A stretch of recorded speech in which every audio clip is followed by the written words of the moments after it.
kulanti wacan oo wanaagsan daawadayaal meel kastoo aad joogtaan iyo si walba muuqaalkan idin soo gaaraya ku soo dhawaada barnaamijka xogside oo hadahan oo kale aad ka daawataan muuqaal baahiyaha CBA barnaamijka toddobaadkan waxaa marti igu ah Cabdillaahi Raage tarjuma iyo falanqeeyo siyaasadeed oo arrimaha Soomaaliya iyo caalamka intiisa oo kale barnaamijka hasaatay toddobaadkan wuxuu ku saabsan yahay damaca dawladda Itoobiya ee ku wajahan dekedaha Soomaaliya iyadoo lagu soo warramayo in dawladda Itoobiya ayba ciidamo u diyaarsatay si awood maqoonin ah in ay kula wareegto waxa jira baraarug yar inkastoo uusan sida u ballaarnayn haddaba damaca dawladda Itoobiya xilligu uu soo bilowday waxa keenay in dekad ay raadiso dawladda Itoobiya ciidamada ay dhisatay waxa ay qabanayaan abuurtaas oo dhan waxa ku saabsan dawladda Itoobiya iyo dekedaha damaca uga jira ee Soomaaliya waxaanu kala hadli doonaa sida aan hordhaca waraysiga idinku sheegay falanqeeyo siyaasadeed iyo tarjuma Cabdillaahi Raage marka hore isaga ayaan ku soo dhawaanayaa barnaamijka xogside iyo telefishinka CBA aad iyo aad mahadsantahay walaal adiga iyo teamkaaga iyo muuqaal baahiyaha CBA waa ku dhawahay waan idinka mahadcelinayaa waan kaga mahadcelinaynaa in aad barnaamijkan nagala qayb gasho oo waliba macluumaadkan ku saabsan dawladda Itoobiya aad nala wadaagto su'aasha ugu horeysa haddii aan ku weydiiyo dhawaan ra'iisul wasaaraha dalka Itoobiya Abiy Ahmed meel madal ah ayuu ka jeediyay khudbad waxna uu ku soo hadal qaaday damaca dawladda Itoobiya uga jira dekedaha Soomaaliya bal arrintaasi sidee baad u aragtaa mise jira baraarug bulsho iyo mid siyaasi ahba aad iyo aad horta warka sheegaya in mataqaana ra'iisul wasaaraha xukuumadda Itoobiya mudane Abiy Ahmed oo u sheegay dad mataqaana uu la hadlayay in Itoobiya rabto deked aanay ku qaadan doonto xeelad iyo xoogba waxa weeyaan waa hadal dabcan buuq badan dhaliyay oo shanqar badan oo meel fog gaarsiiyay sidoo kalena war cusub oo maxaan ku raahdaa dadka la socda xaaladahaas ku cusub ma aha hadalkaasi waxa uu kaliya soo kordhiyay in dib loo eego oo dib loo maxaan ku raahdaa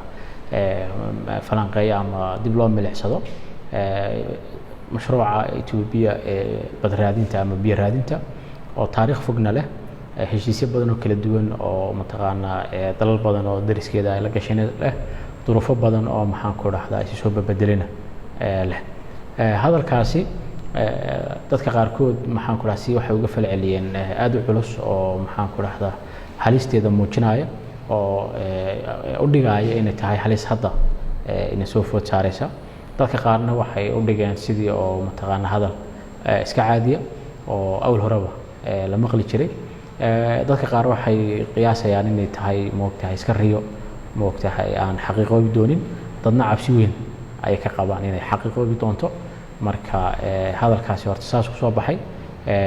duruuf iyo mataqaana waxyaabo dabada ka riixay iyo dana badan oo dawladda Itoobiya ana waa ka matalaya siyaasad soo jireenana dhabarka ay ku hayaan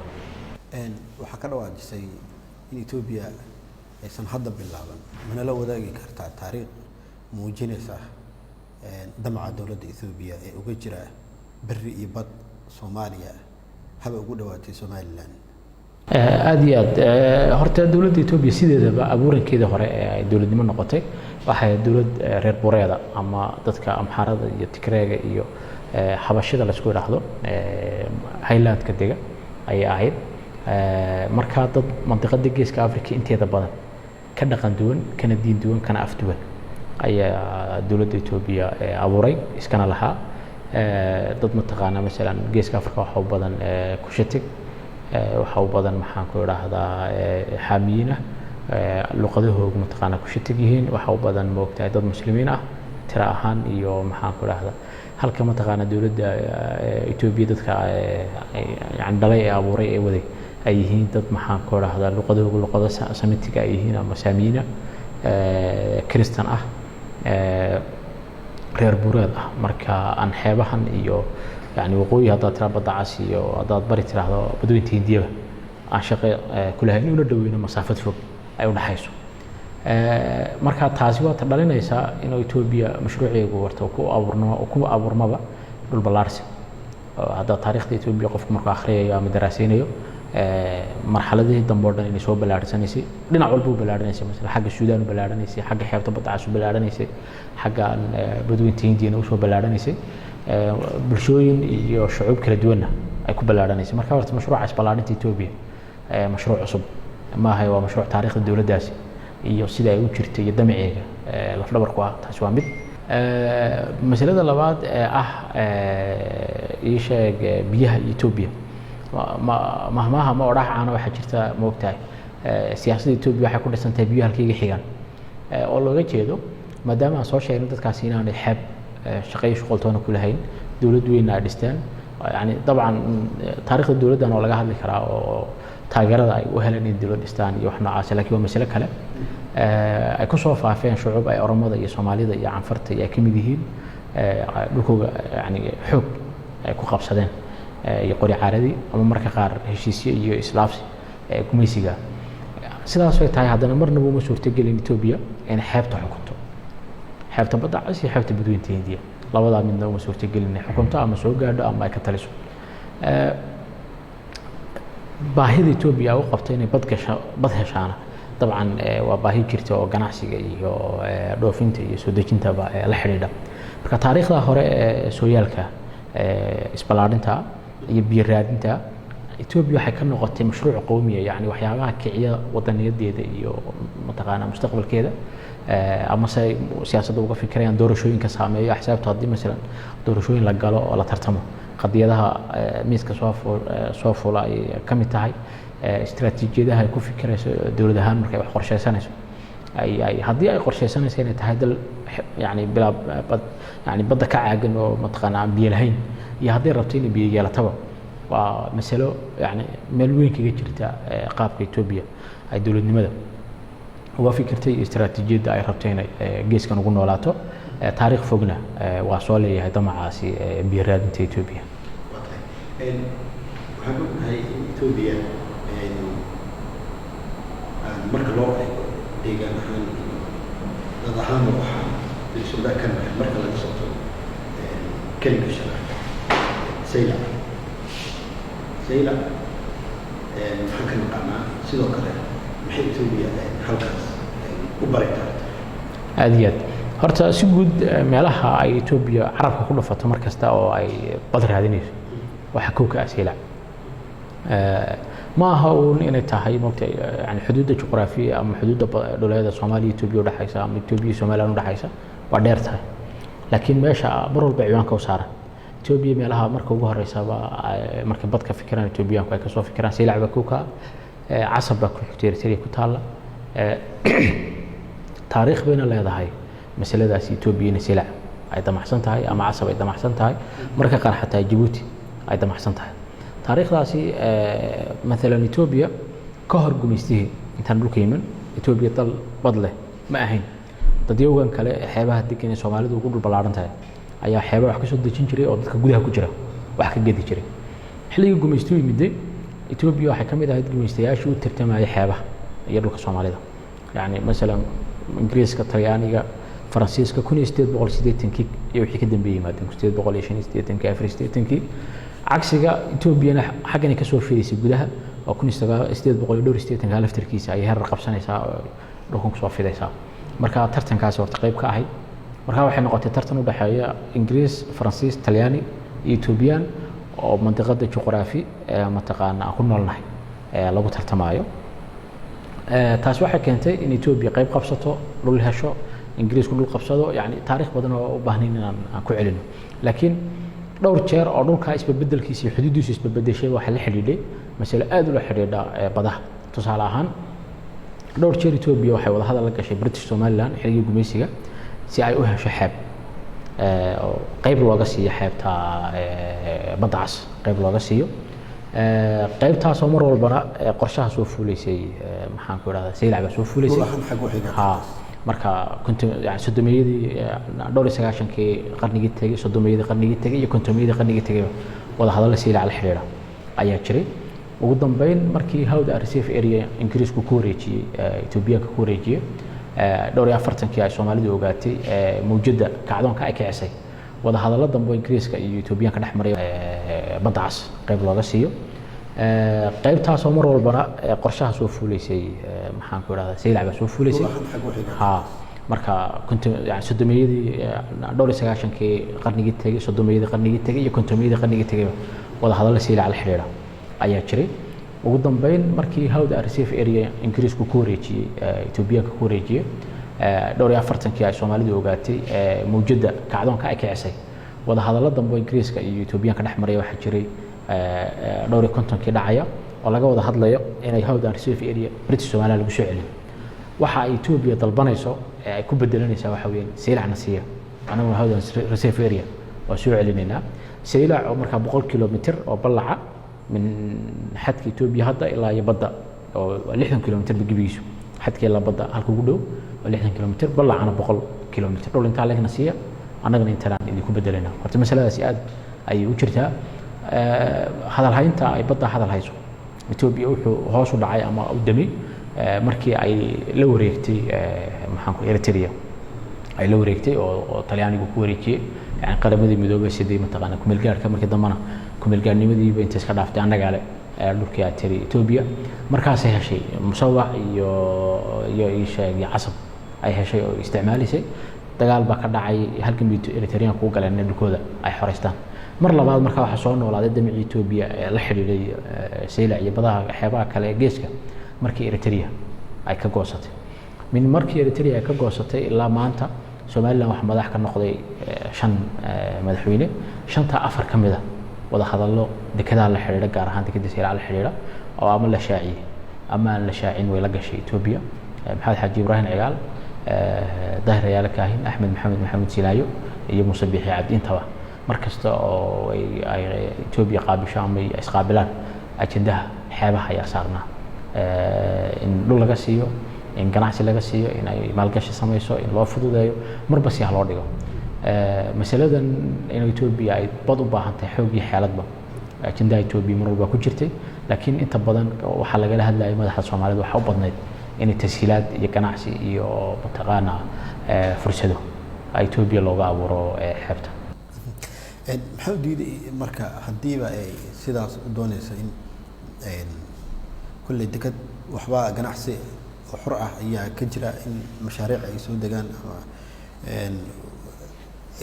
wax isdhaafsi oo halkaas dhex mara hadiiba ay sidaa tahay maxaa u diiday dawladda Ethiopia in Somaliland oo ah halka hadda ugu dhow Saylac contribution ay ku darsato ismaha dekadaasi ama mashaariicyo kale ay ku wada heshiiyaan si ganacsi xor ah sida geeska Afrika iyo wadamada dariska ah ka jira maxaa u diiday aad iyo horta aad iyo waa mas'ala muhiim ah waana halka mataqaana neefku u dhintay baa loo dhintay oo buucda arrinka weeyaan dhulkan geeska Afrika xeebaha dad waa ku beeran oo leh siyaadadeedana iskale dawladda iyo maamulka leh si doona hawta raadaan adduunkana qof wax haya wala kala ganacsada Ethiopia waxay awoodaa inay la ganacsato Sudan Eritrea Djibouti Soomaaliya maxaan ku raada Kenya intaas oo dal oo xeeba leh inay la ganacsato oo ay dekadooga isticmaasho waa awoodaa geeskaasi min Sudan ilaa iyo Kenya waxa oo dalalka Ethiopia ay xad ka leeyihiin Eritrea xad bay leeyihiin Djibouti xad bay leeyihiin dalka Ethiopia xad kala leedahay xadkana Soomaalida la leedahay xadka Kenya la leedahay dalalka badda leh Ethiopia xad kala leedahay taqriiban 12 dekadood oo yani tobaniyo wax ku dhow yani 20 dekadood tobaniyo wax ku dhow ay dekado waaweyn yihiin ayaa ku yaala meelaha qaar koodna dekada kalluumaysiyo dekada yar yar oo ku yaala marka masalada hadii ganacsi tahay waxa weeyaan mas'alo la fahmi karo masaalixna lagu kala bedelan karo dadna ugu jirto dalalka dekadaha leh Ethiopia ay dan ugu jirto laakiin mas'ala labaad baa iyaduna jirta oo ah qaab fikirka Ethiopia iyo aqliga Ethiopia ka taliya iyo taariikhdeeda sida uu yaalo oo u dhigaysa inuu shucuubta geeska Afrika aanay ummado ahayn qabiilo iyo dad aan waxba ka dhaxayn ay tahay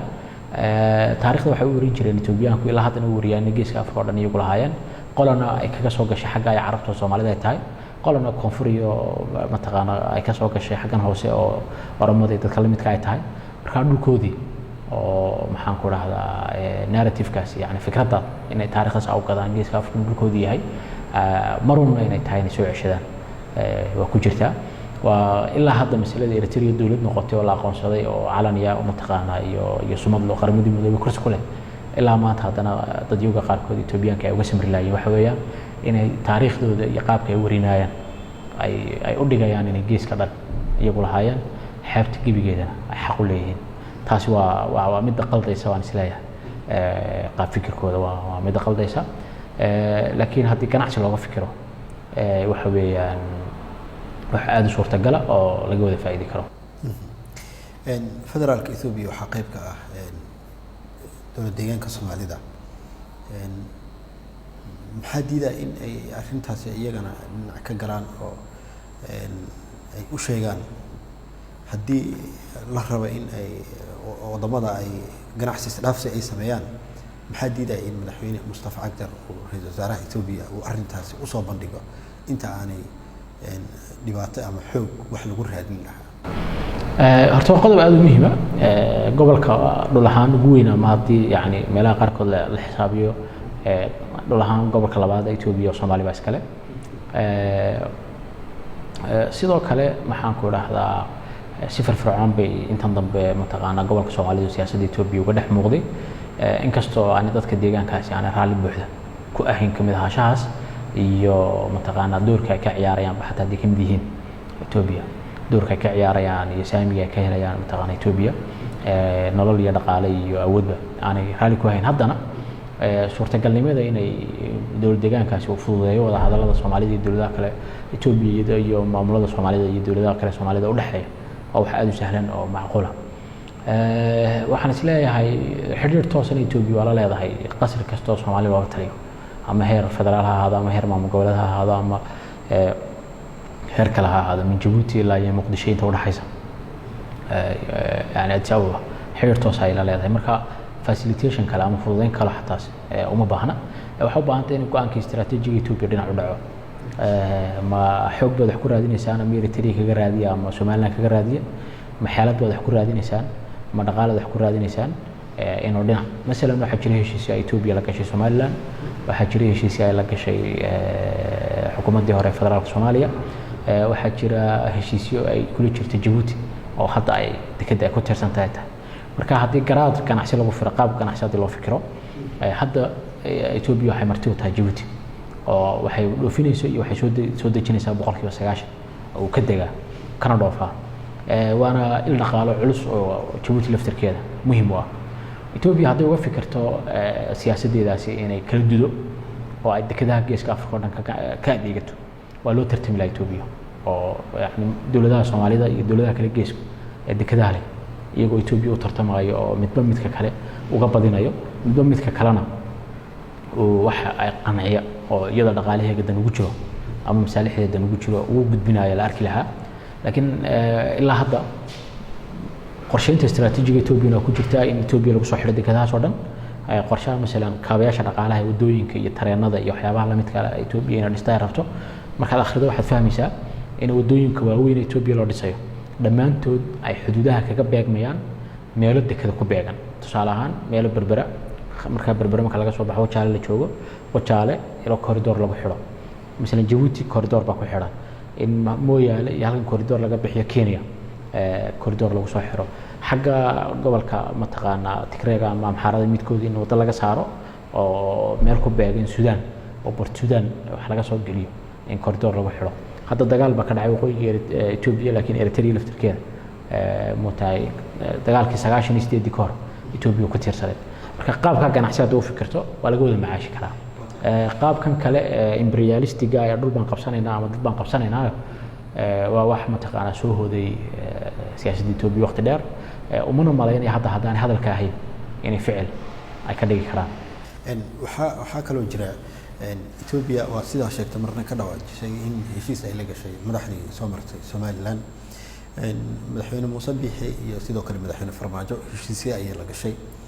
inkastoo qaybtooda uusan dhaqan galin haddana waxaa jira heshiisyo dhaqan galay qaarkoodna ay muujiyeen in Ethiopia ay ciidamo diyaarsatay oo hor leh iyo ganacsigan qaadka ah mislaadahay Soomaaliya wali wax aysan dan ugu jirin ay Ethiopia kala heshiisay dhowr mas'ala su'aashaas ku jira waana su'aal aad muhiim ah marka hore horta noocyada heshiisyada la galay saabtay qaarna oo la shaaciyay qaarna lama shaacin tusaale ahaan heshiiska Somaliland iyo Ethiopia ka dhaxeeyay DP World Ethiopia wax laga siiyay isaga laftirkiisa lama shaacin oo noqol waxa la shaaciyay turjuman oo mataqaana wax ka dhimayeen si rabshad lana baarlamaanka looga ansixiyay Ethiopia boqolkiiba 19 ee dekada maal gashato ayay heshiis ku dhigay inta kalena Soomaaliland iyo Imaaraadka ayaa marka Soomaaliland dhulkii leedahay dekadii leedahay inta kalena yani Ethiopia iyo Imaaraadkuna ay la imaanayaan lacag ay geliyaan ayuu waxa mashruucaasi xagga Ethiopia wuxuu hirgeli waayay dhaqaale la'aan in Ethiopia contribution-kii dhaqaale dekada Berbera ay gelin lahayd si ay shirkada boqolkiiba 19 ay u qaadato aan bixinin dadka qaarkood waxay sheegayaan xoga sheegayaan aslan Ethiopia marka hore aan dhaqaale inay bixiso lagu heshiin ee lagu heshiiyay inay suuq maadaama suuq wax loo iibgeeyay ay tahay inay awoodda suuqeeda ku hesho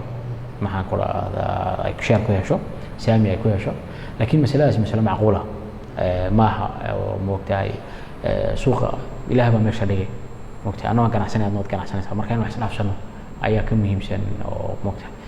anaad wax iga gadi doontaa adigoo laftirkaaga baahi baad wax u gadanaysaa moogtahay oo moogtahay tabarruc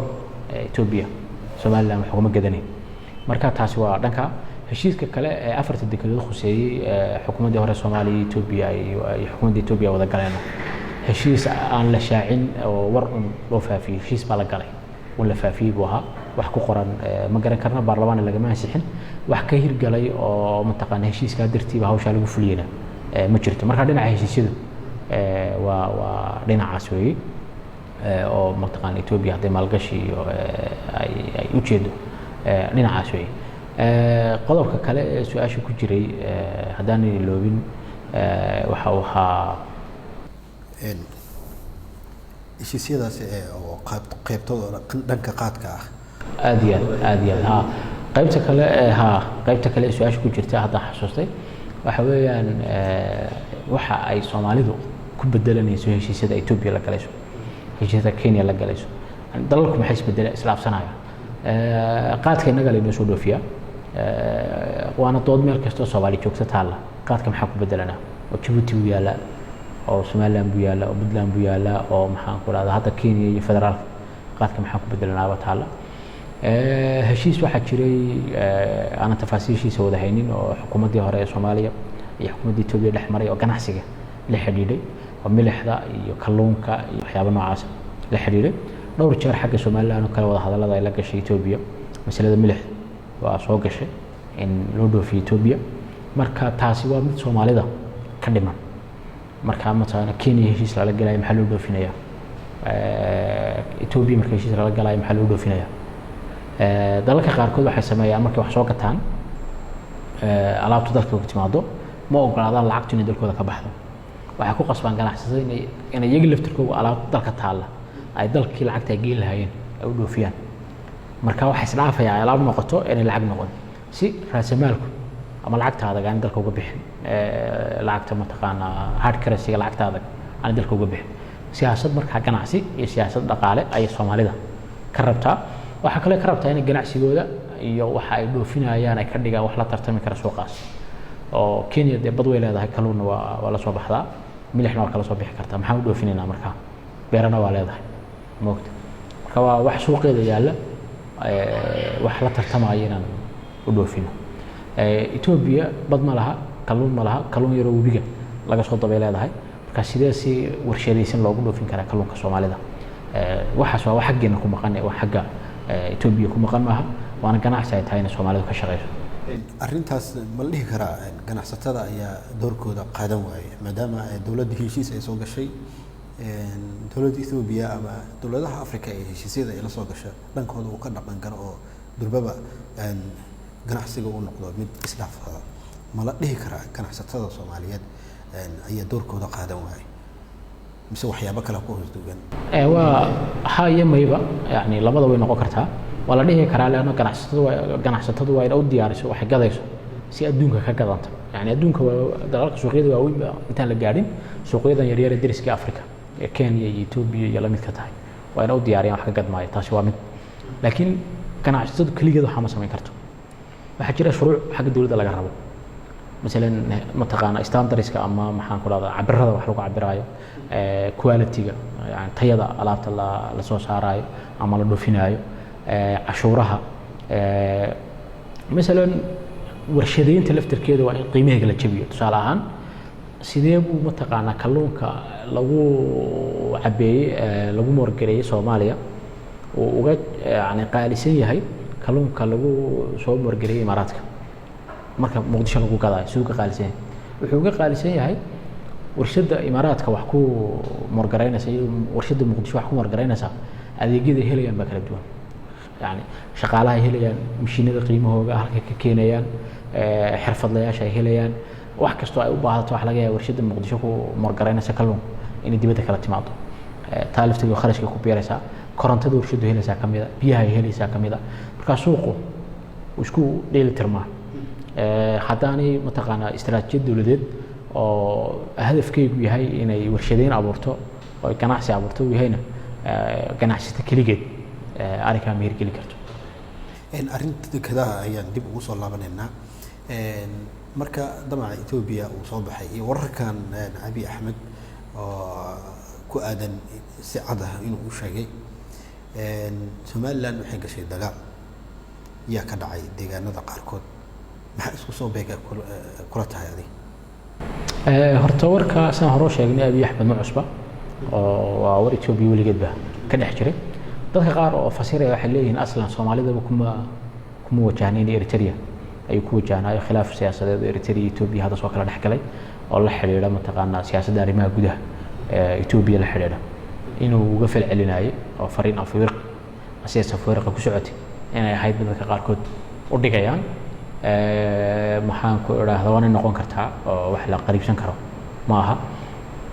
dagaalada Somaliland ka socda hadday tahay laascaanood iyo hadday tahay boorta gacan libaax iyo meelo kale hadday tahayba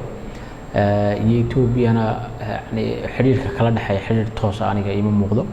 hal mas'alo baan isleeyahay waa iska saameynayaan oo ah Ethiopia waxay ahaan jirtay damiinka khilaafaadka Soomaalida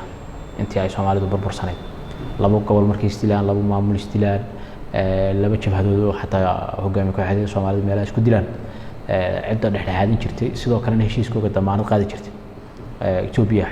حتى هذه مرة خارج صور أحمر يسوع إيجاد صور أحمر يسوع مركا إثيوبيا ما دام دجال سكية كشيء أو يذكر رفتي أو يعني وقت يتمري يو منطقة سامين علوسي أودو هينين يعني أرمها جوا مشوا وحلا أورن كلا دور إثيوبيا محن كره هذا وح أي لبا معمولة متض أي حرير لا له أو أي ميسك ولا هذا الهسكو كيني كرتي إنه ماشي كم قيمة توا إثيوبيا حرير ولا غير حيسين كرا وسياسة دي إنه ضعفت وامد midka kale lagala dhaxaysiin karaa waxa weeyaan gaar ahaan mas'alada laascaanood markii Soomaaliya la wareegaysay xilliga daahirayaale 2008 waxay ahayd xilli aan Puntland laascaanood si toos u xukumin Soomaaliya si toos u xukumin maamul labada mid aan hayn oo reer laascaanood ama reer Soola oo meesha ka taliyo toos u xukumaan aanu jirin dadka Soomaaliduna sideedaba tacaaduf iyo mataqaana taageero ay waxay xoogagga Soomaalida ka dagaalamaya Ethiopia gudaheega oo WSLF iyo OLF oo ONLF laha meelaha laga taageeri jiray saldhigyada iyo mataqaana dhulka ay u soo gabadaan deegaanadaas ka mid aha Ethiopia marka saameynta ugu weyn ay ku lahayd in Soomaaliland la wareegto laascaanood Puntland ay ka baxdo iyadoo ka dagaalamaysa inay mataqaana saldhigyada xoogagga Soomaalida ka dagaalamaya Ethiopia ay saldhigi helaan iyo meelaha ay u gabadaan ay helaan taasi marka waxay keenaysaa in Somaliland awood iyo cudud iyo mataqaana rasaas iyo taageero diblomaasiyadeed iyo dhexdhexaadinayada iyo Puntland ama Puntland ay ku dagaalamin laascaanood ay ka baxday iyo waxa soo dhan wax istiraatiijiyad Ethiopia anfacay ka shaqeysay waxa iyadoo waliba gudaha Soomaaliya dagaal wagaas kaga jirtay hubka ay kaga dagaalamayso gudaha Soomaaliya laga soo dejin jiray dekada balbaro xiriir toos ah ay la lahayd xukuumadda daahirayaal Somaliland marka xagga xiriir ba ka yeelan kartaa marka xiriirkaas wuxuu keenay maanta haddii mas'alada laascaanood dib u soo noolaatay dantii Ethiopia kala ahayd in aan meesha xoogagga Soomaalida soo gelinay baabaaday maadaama xoogagga Soomaalida ay already Ethiopia heshiis la galeen oo aan halis ku haynin danayntii ay keenaysay in Ethiopia ku hayso Somaliland meesha ama ku qasabto ay ku cadaadisay in meesha hayso ama haddii Somaliland hayn weeyday in Puntland xoog lagu geliyo wixii baa meesha ka baxay xagga waa laga xiriirin karaa laakiin xiriirin toos ah oo mas'ala ay hadda Ethiopia ka dambayso oo mataqaana ama Somaliland ka dambayso ama xoogga laascaanood ka dagaalamay ka dambayso ama xoogga gacan libaax ka dagaalamay ka dambayso ay muuqataan isla arrintaas wali ku soconayna Ethiopia waxyaabaha ay fursadu u aragto waxaa ka mid ah arrimaha hadda ka dhawaajisay xogaga hubeysan ee ka jira deegaanadaasi yaa laga yaabaa in ay fursad u aragto marka Somaliland oo ka mid ah oo ah wadan dhisan oo ciidan iyo dadba leh Ethiopia marka loo eego siyaasad ahaan ciidan ahaan waa dal weyn oo aad u dhisan sidee uga dabaalan kartaa Somaliland horta Ethiopia waa dal dabcan ka faa'iideysan kartaa xuduudahaas yani khilaafaadka Soomaalida ka dhex jira iyo dagaaladii ka dhex jira حتى dagaalada siyaasadeed ee mugta xisaabta u dhaxeeya iyo maamulada ka faa'iideysan kartaa oo duruufta u fidinaysa moogtahay waa chance loo fidinayo حتى waxay ka faa'iideysan kartaa moogtahay inaanay dadyoga Soomaalida qaarkood maamuladooda iyo meelaha laga xukumo aanay raali ka ahayn oo mutaqaana misalan maadaama ka hadlaynay masalada tusaale ahaan Seylac oo kale dadyo waxa jira markuu hadalkan soo baxay Abiy Ahmed iyo ka horba ku qanacsanaa maadaama dadka mutaqaana awdal deega ama reeraha deegaanada deegaanay Soomaaliland ku qanacsaneen saami macnalana aanay ka helin inay uga mutaqaana fursad badan tahay ama uga macna badan tahay in ay dhulkooga iyo dekadahooga oo Luqaya iyo Seylac iyo intaas ay kula biiraan Ethiopia marka waxyaabaha Ethiopia maal gashan karto ama ka faa'iideysan karto hadallada noocaas oo kale afkaarta noocaas oo kale ama kuwa hata sheegay ahaato ama kuwa jabhadaha ahaato ama kuwa siyaasiga ahaato khilaafaadka waa ka faa'iideysan kartaa masalada ciidanka badda Ethiopia aad iyada laftigeeda lagu soo celceliyay horta ciidanka badda Ethiopia ciidan cusub maaha waagi Ethiopia badda lahayd Eritrea xukumaysa ciidan badeed bay lahayd markii ay Eritrea ka goodayna way sii joogtay ciidanka ayaan awood lahaan iyo tiro lahaan laakiin way sii joogtay mararka qaar marka dardargelin ciidankii badan dhisaynaay oo kala inay soo baxdo waa la arkaa mararka qaarna iyagoo webiyada Ethiopia ku tababaranaya ama ana waa jirtaa laakiin ciidad badeed awood loo isagana masalada wax ka goyn kara aniga ima muuqdo marka yani suurtagalnimada in Ethiopia khilaafaadka ka faa'iideysato iyo mataqaana yani grievanceska iyo qanacsanaan la'aanta jirta in ka faa'iideysato waa macquul laakiin waxaba uga dhowba inay maamulada dekedaha maamula laftirkooda haddii Somaliland tahay iyo Puntland tahay iyo cid kale tahay ay toos ula macaamili karto maadaama cilaaqo toos ay la leedahay saameyn weyn ay ku leedahay sidii waagii maaha moogtahay maamulka ama xukunka askarta kacaanka oo aan cilaaqad leedahay inay u baahnayd inay jawhada ku soo kiciso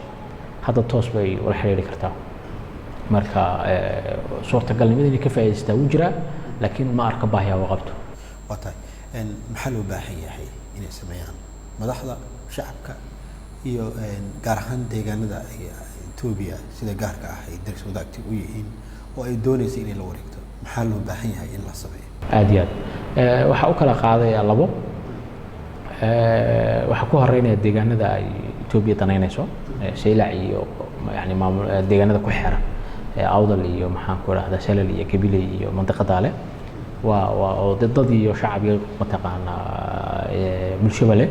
dadkaas iyaga waxa hor yaala oo inay fahmaan horta qadiyadan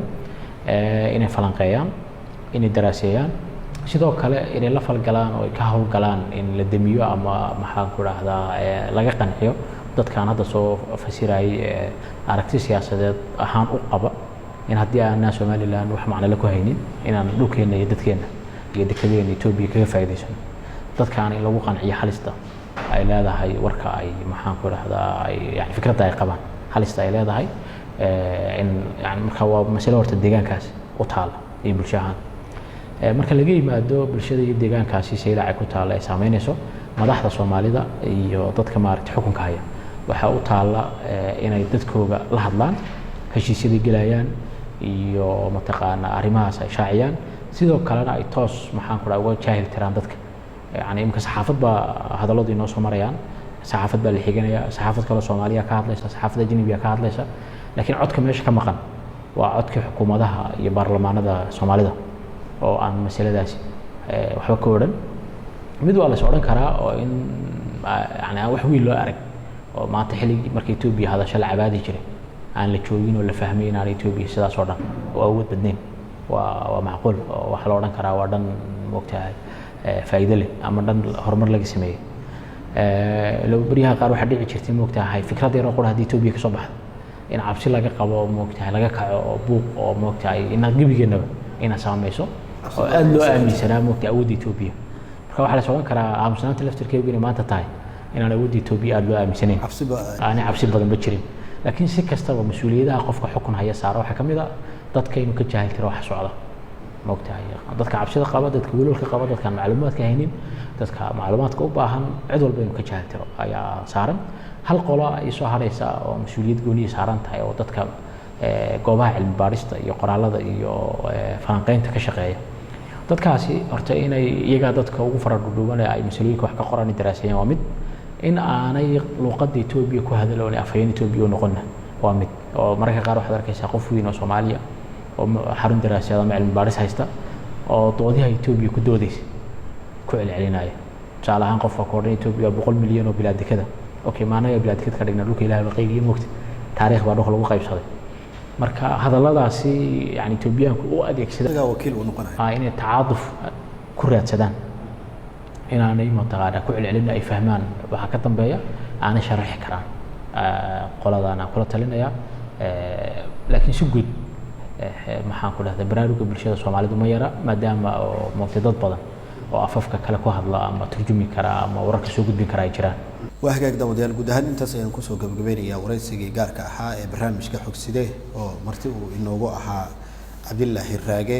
tarjuma iyo falanqeeyo siyaasadeed ee Soomaaliya iyo caalamka intiisa kale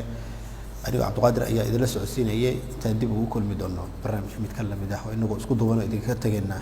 nabad iyo warsan